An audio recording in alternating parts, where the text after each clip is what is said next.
Heyo, this is Flicker, and I'm going through this quiz because I wanted to see what it was like, especially since they apparently put some honest effort into making sure it was good. And I've got to say, it does cover a nice range of 1 to 4 for the possible different ways you can handle each situation based on grounded reasons and otherwise. But I'm gonna be real. Some of these I feel like I would only do occasionally, meanwhile other ones are like my average day-to-day life. And it depends on the level of shame and or fear I'm dealing with, I would say. So, to some degree, I think this quiz would be better off where each option has itself a 1 to 5 or 1 to 7 scale of a lot of the time to not very often. All the time, most of the time, all the time. I've got to compile more references before I make criticisms like this, though, because ultimately, stuff like this is useful, since these tools can help very much in figuring out where you're at and what you need to work on. So I'm glad that even if Psych2Go isn't the greatest mental health resource out there, that's at least an open starting point for those who aren't as aware of mental health as some of the people living in trauma space are. Scoring. Add up the numbers corresponding to your answers for your score. 7 to 12 points. You have a healthy balance in your relationships and know how to set boundaries.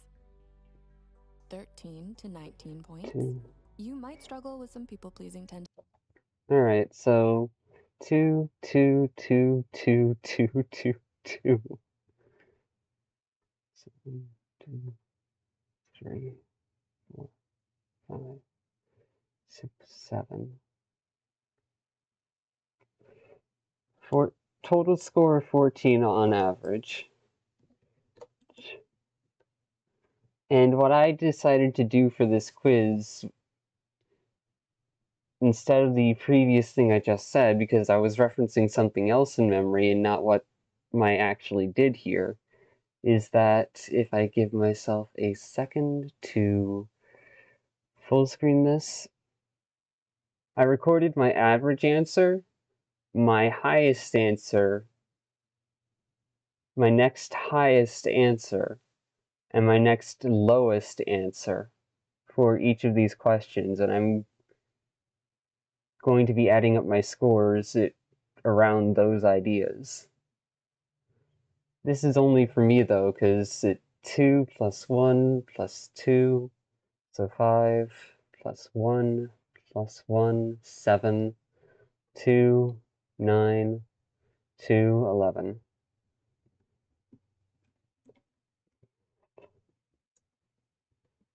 Alright, then 2 plus 3 is 5, plus 3 is 8, plus 2 is 10, plus 3 is 13, plus 4 is 17, plus 4 is 21. Worst. 14 on average, 11 at best, 21 at worst. Tendencies, but usually stay aware of your limits. 20 I'm to still growing in 26 this points. area. People-pleasing could be affecting your mental health and happiness. Recognizing this is the first step towards change. 27 or more points. You're likely sacrificing too much for others. It may be time to set firmer boundaries for your well-being. Share your score in the comments if you're comfortable, or if you're working on this with friends, see if they can relate too. Now, what to do about people-pleasing? If you found that people-pleasing is affecting you, don't worry. Change is possible. Here are some... Honestly, the level to which I people please is often relative to how important I consider the person in my life currently. or how much I care about them. Because I know at the most extreme end of people pleasing, you're just doing it all the time, no matter who it is, because you don't want to initiate fights. You don't want to have any more stress in your system because you're already worn out to all hell and back, and you don't want people getting hurt. But you can't protect people from themselves, and fights are necessary sometimes. Life without conflict is not utopia, it's a dystopia where people don't interact with each other in some of the ways that allow us to grow. Some steps to start reclaiming balance. Step 1, practice saying no. Start with small things and work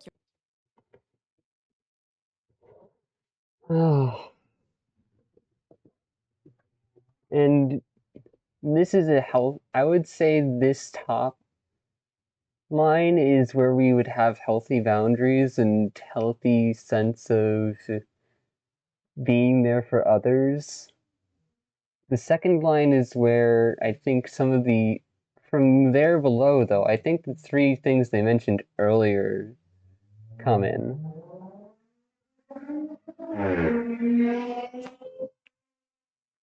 Well, thank you, noisy neighborhood. Could you give a warm round of applause for that fucker? Anyways, because in processing some of my past mistakes, I realized that I've kind of touched upon all three places at some point in my life. Thankfully, not all three at once, lest I have a complete psychological breakdown. I did. I do not like the idea of someone going through that. I really hope that there will be tools and resources that can help keep people from going through that. Anyways, fear of rejection, wanting to have a place in the world. That one definitely ties into number two a lot because throughout all of these, you're still there, but it's only partial. You're not shutting yourself down, you're not ignoring that you have your own limits too. You're you're willing to recognize that you have self-worth as a person even if your environment doesn't support the idea of that. Even if you may not be able to put that self-worth and capability to get things done into practice right now, that you do still have it. You're missing opportunities, is all. Then we have low self-worth, where you just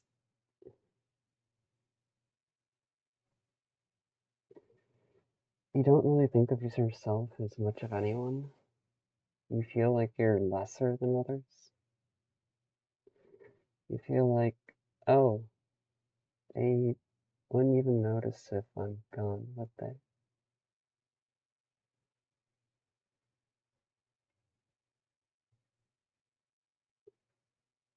Or, oh, I fucked it up.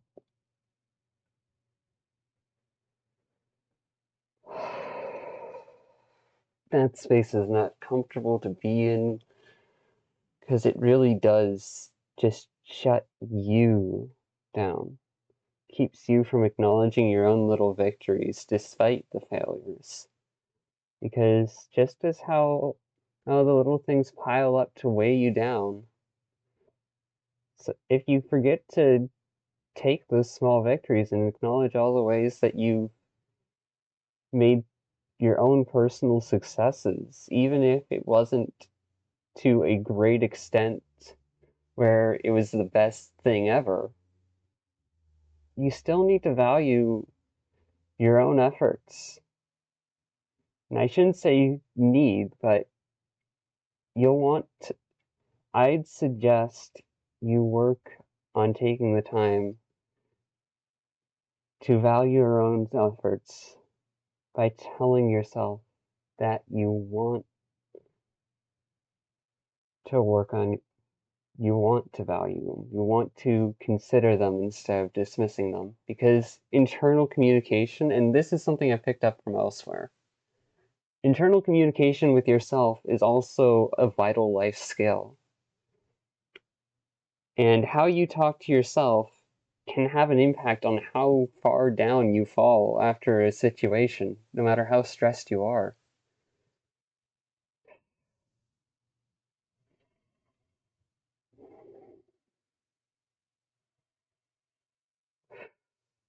And that's the reason why instead of telling myself, I need to get this done, or I need to get this finished, when no, the reality is, I want to get this done. I want to get this finished.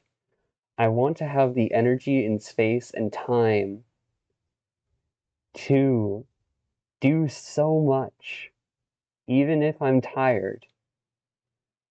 Because by telling yourself you need it, A, you're dismissing your own exhaustion, which don't do that, please. Don't wear yourself down. Otherwise, you'll too much. Otherwise, you'll end up down here. You'll end up in a situation where you feel like the only worth you have is in keeping conflict from happening. Just so that way you can at least have the peace of mind to have company. Even if it's not company that helps you. But hey, maybe that's me overthinking things a little. Who knows? I'm still working on my own confidence after all.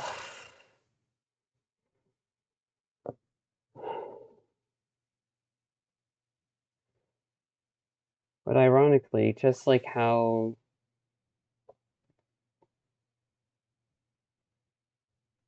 a desire for harmony when it comes from a place of fear can actually cause more harm than it helps. Because it essentially enables people to just live alongside each other without having to confront the realities of themselves or things that they don't like it acknowledging. And that leaves people immature. That leaves people unable to work through themselves, and they'll just grow up into overgrown children. They'll just be selfish.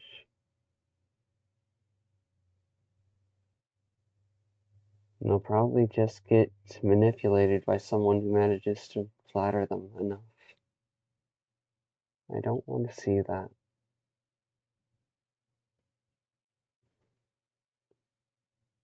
And this all relates to emotional maturity, by the way. I don't care if you're fucking 19 to 80. I don't care what age you are. Your emotional maturity is not your physical maturity. There is some correlation between the maturity of the brain depending on the state of growth, but after like 20, after your years of 20, it really ultimately just kind of stops being so relevant. At that point, you don't have any still growing in room to use as an excuse. You've either got to work through this or you're going to live with it for the rest of your life. You don't deserve that. Granted, it's easier said than done, but hey, a lot of stuff in life is easier said than done. And if it was all easy to do, then would it really be worth doing? Sometimes the easy thing to do isn't the right thing to do.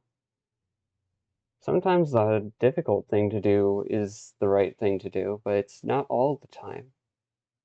You can't run on absolutes and black and white thinking forever, otherwise you're just going to continue to isolate and trap yourself in your own head and tell yourself what you want to hear. That's not you being there for yourself. That's you abandoning yourself. I'm gonna be real. So take your time.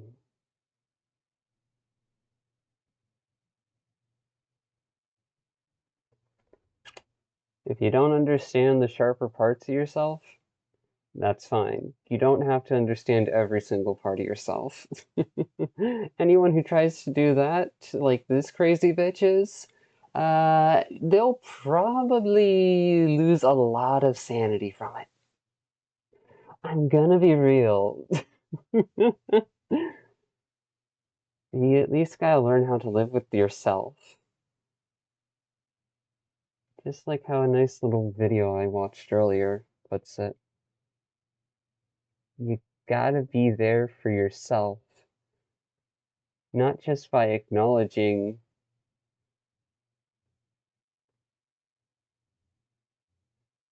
the worst parts of yourself, but also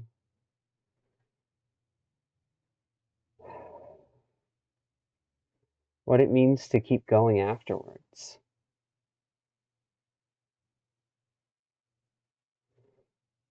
Again, shoutouts to Psych2Go, the hours and decades of research that pure hardworking scientists Here are 3 well-supported theories. ran out of habit.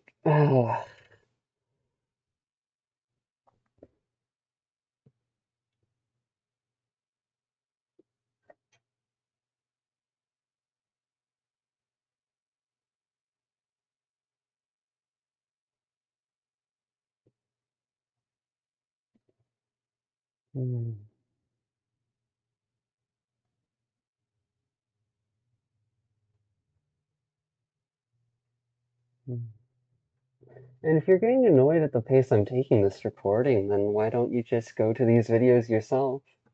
After all, the link's right there. All you need is a little bit of effort. Or maybe you can run the title through the search page. Come on now.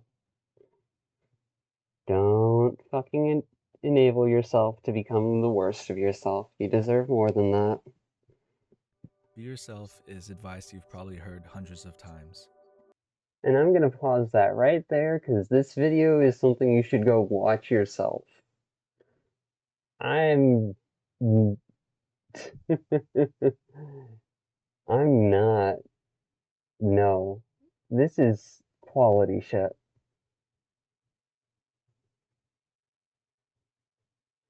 Yeah.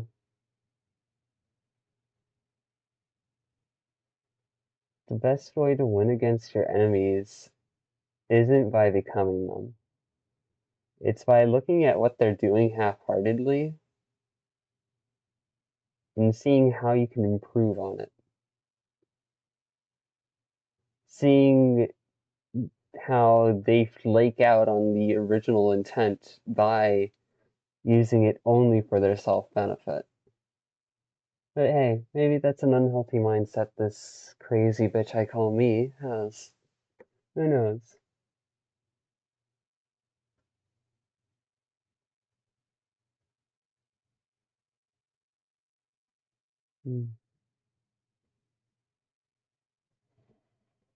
Sometimes you have to be something you aren't to find out who you really are.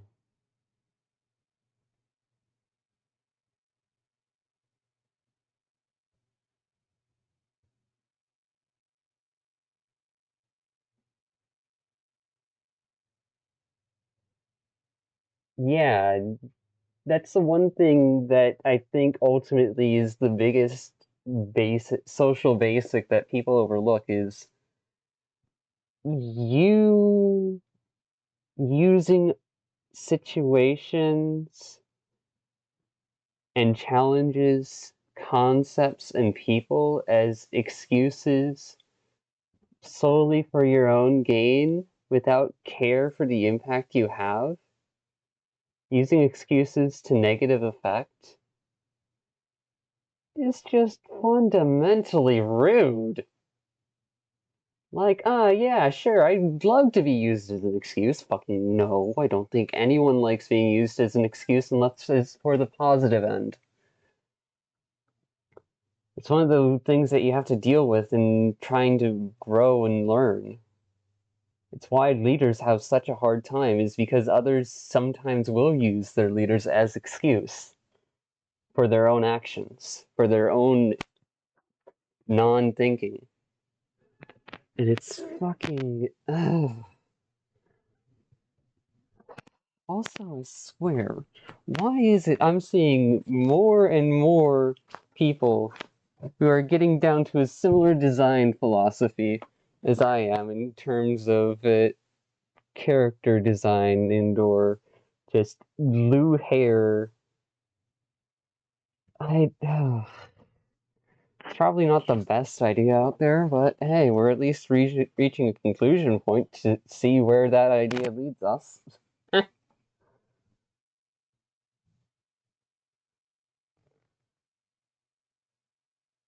Yeah, the worst that could happen is,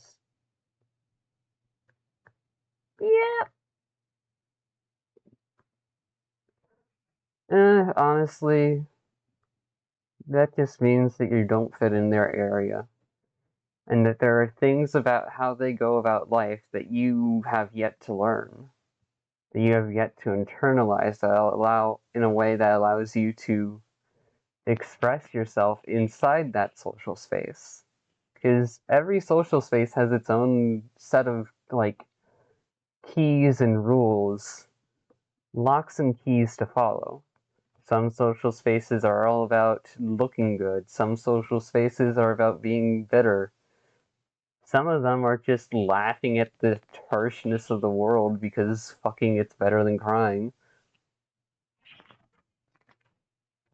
It's really interesting how much the social spaces themselves act as filters on people, when the people themselves stay the same throughout those different social spaces.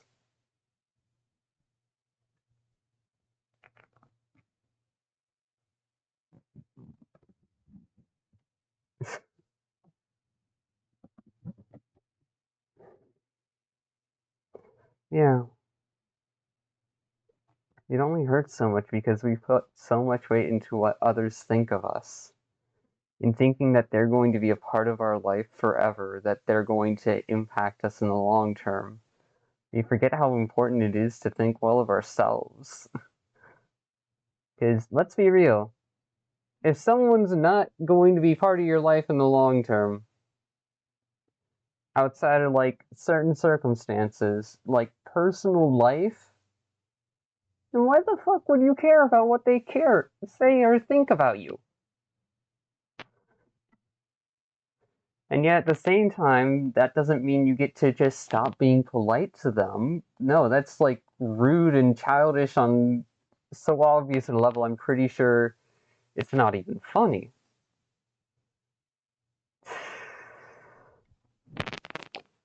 Ay ay ay.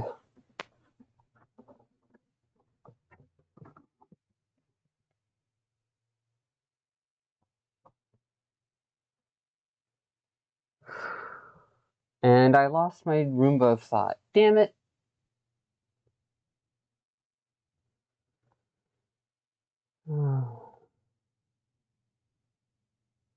Yeah.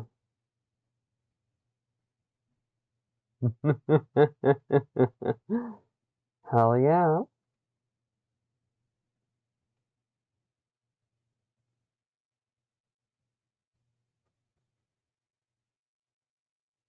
It really does mean looking in, finding that love for who you are, and treating the pain with patience for yourself. Breaking apart those psychologically binding chains that keep you struggling just to keep the status quo going. Status quo is nice. It's definitely worth protecting to some degree when it helps people, but when it hurts people, it's worth fighting against to some degree.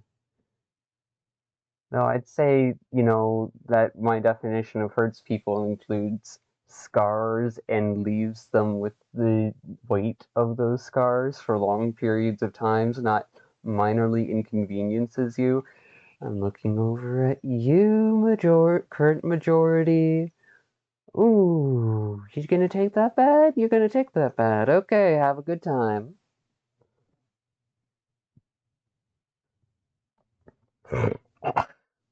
Oh, nice to see Daryl Talks Games here.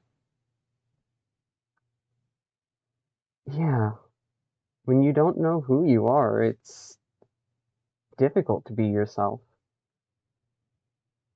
Hell, for a good portion of my life, I actually fucking only ever expressed part of myself, and that was, what, around, like, childhood friends? Even in school, I didn't know how to socialize well enough yet, didn't have an understanding of dynamic social environments, or context and impacts. Because in one social environment, telling someone something straight to their face and just being direct about it is actually polite.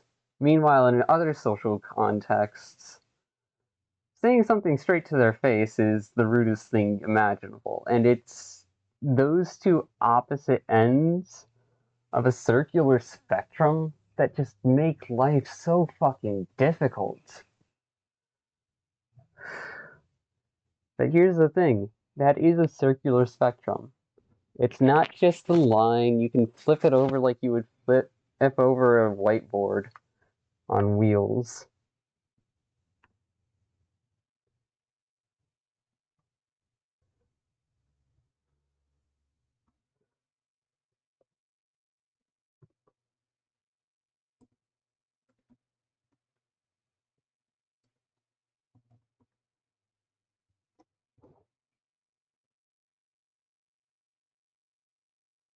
Well, I don't think that search is going to conclude as fast as I want.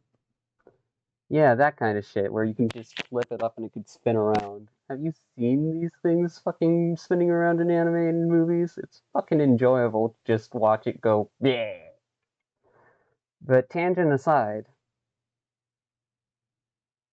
your perspective isn't the full scope of reality. It's just what you understand of it currently.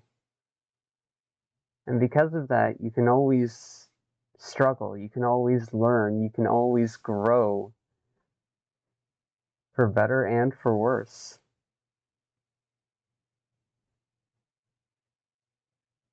So, let's see if we can't start growing for the better, hey?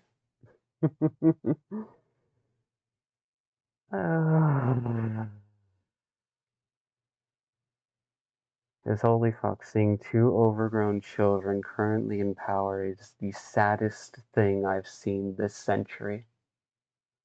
And that's saying something! I'm gonna be real, that's saying something!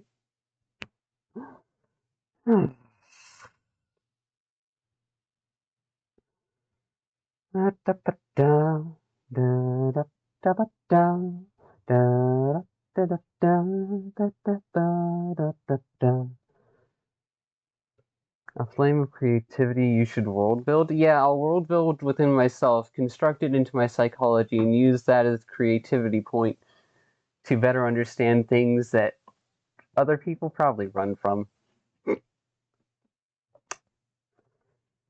Fiction and reality do overlap just by the slimmest margin, and in that slimmest margin, we have absurdity, where all the cool, terrifying, and completely incomprehensible bullshit of the universe resides. That's all the exceptions to the rules. That's all the fucking outliers and things you wouldn't think would work, but work. It's fucking funny. It's fucking wild.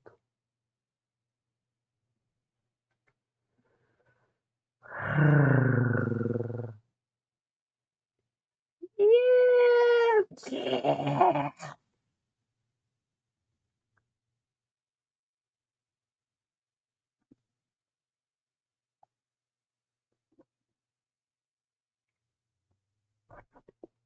Hell, this video is one I chose to download just for archiving purposes. Sure, it doesn't say a lot, it doesn't go over an entire broad dynamic spectrum of things, but that's the thing. It doesn't have to. It's a small piece of genuinely solid general advice that's willing to be realistic and grounded with you, even if that's heavy for where some of you are at.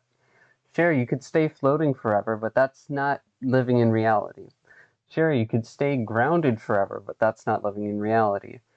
I've got so much work I need to do to explain the concepts that I have for perceiving reality. Cause holy fuck, legalese has messed things up. And isolationists and fucking. Uh,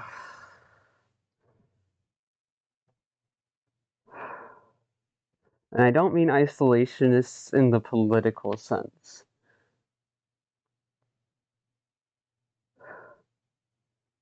Isolationists. Exclusivity. Those who would deny and or ignore relevant information based on the connections outside of what they know, who would go further and further and further down until everyone else is just confused and they can just say whatever they want to push through the situation. Those people I don't fucking like. Because they're overgrown children who just happen to have a high degree in cognitive empathy. I don't care if you're a psychopath or a sociopath. You are, in my eyes, a child. Hell, I'm still working on growing. I'm not even an overgrown teenager yet. Still gotta learn to do so much. But hey, that's the truth of things. Everyone that's ever mature or responsible, who you ever looked up to, and who wasn't just a naive, bumbling fool, that's just an overgrown teenager who's learned to care about more than themselves. That's an overgrown teenager who's doing their part in the world. Eh, physical age and limitations matter. The differences between us matter. But that does not mean they need to divide us. Unity through diversity. I got to that conclusion myself before I even knew it was actually like the motto of the British EU or what the fuck ever. And yes, I'm sure I probably got that wrong. I should have just said EU and not the British EU, but frankly speaking, from what I've heard, the entire world's kind of in a shit place, and people are trying to isolate in order to survive because no one wants to step up and take the heavy hits.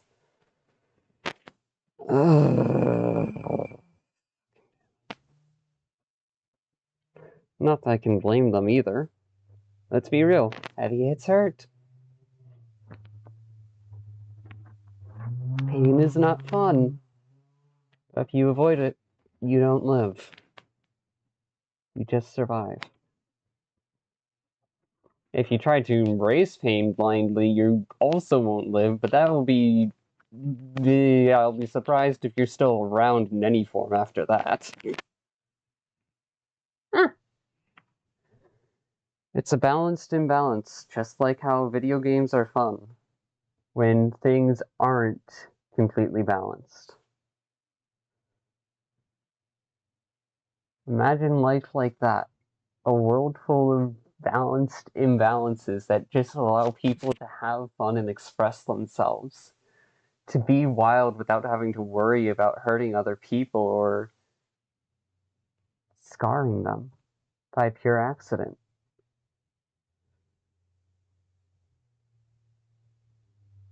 I wonder.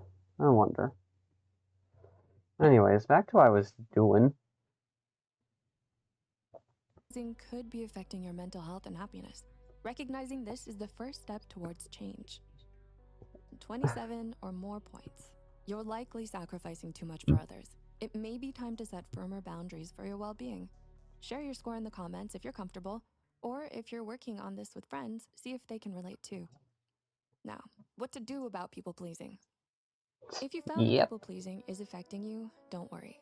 Change is possible. Here are some steps to start reclaiming balance. Step 1, practice saying no. Start with small things and work your way up. Saying no when needed doesn't make you a bad partner or friend. It just means you also value yourself. Yeah, and that ultimately is a foundational reference point that can actually help you be there for people. Because if you abandon yourself to help someone else, then you may not end up helping them at all. And you may never end up helping them at all. You could just end up hurting them because you keep abandoning yourself to the point where you're way past your limits and you just barely function. That's surviving. Step 2, I want to do more than just survive. I want to live. set clear boundaries. Outline what's okay for you and what's not. Healthy relationships thrive on mutual respect. Step 3, focus on your needs. Think about what makes you feel valued and fulfilled and prioritize those things more often. And step 4, ask for support. Talk to trusted friends, family, or even a counselor. Having someone to support you makes it easier to shift these habits. We hope this video gives you a path forward. And if you want to dive deeper into overcoming people, I'm not gonna dive deeper. I'm just gonna keep moving on with my life, much like everyone else. Because that's the thing. You could spend hours down a million different rabbit holes of knowledge.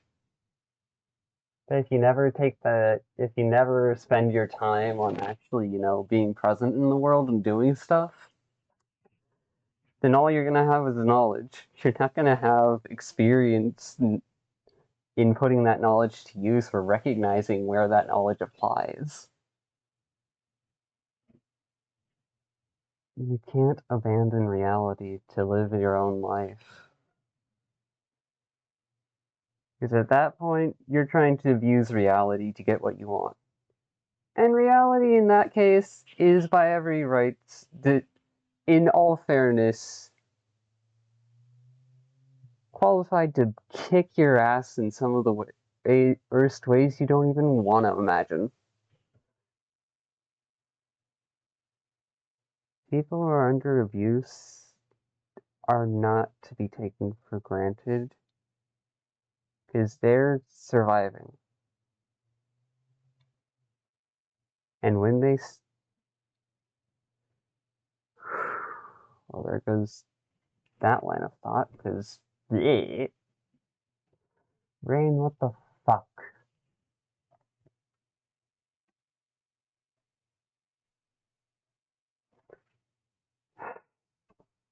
People are not a resource.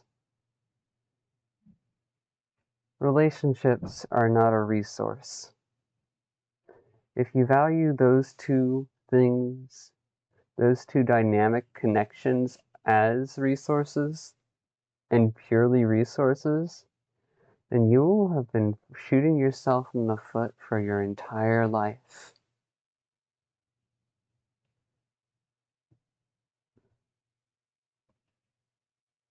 So if you want to stop being a giant child, maybe it's time to take up the challenge of learning to understand other people. Maybe it's time to take up the challenge of figuring out what you feel and how to self-regulate, even if it takes years.